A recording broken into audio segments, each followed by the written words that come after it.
नमस्कार. आजचं बातमीपत्र धाराशिव शहरामधून. आषाढी एकादशी निमित्त विठ्ठलाची अमृतरूप 2 मिमी आकाराचे मायक्रो तांदूळ शिल्प साकार.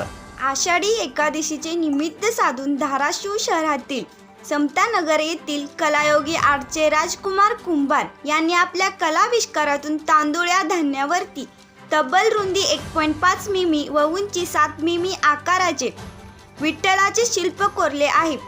सुईच्या टोकावरून सुरू झालेले हे काम तब्बल 1 तासामध्ये पूर्ण करून 1 तासात रंगकाम पूर्तत्वास नेले आहे. विठ्ठलाचे अमृत रूप इतके सूक्ष्म असून पाहण्यासाठी कपाळाच्या आट्या पाडून पाहाव्या लागत आहेत. या अनोख्या कलाकृतीची येत्या काही दिवसात एका नवीन विक्रमात नोंद होईल असा विश्वास कलायोगी आर्टच्या धाराशिवच्या टीमकडून देण्यात आला आहे. या अगोदर राजकुमार कुंभार यांच्या 16 कलाकृतीचे एक्सक्लुझिव्ह वर्ल्ड रेकॉर्ड आणि वर्ल्ड रेकॉर्ड ऑफ इंडिया बुकमध्ये नोंदी झाल्या आहेत. प्रतिनिधी राहुल गुरव, DR न्यूज. तसेच आपल्या भागातील बातम्यांसाठी संपर्क 96 89 32 25 03.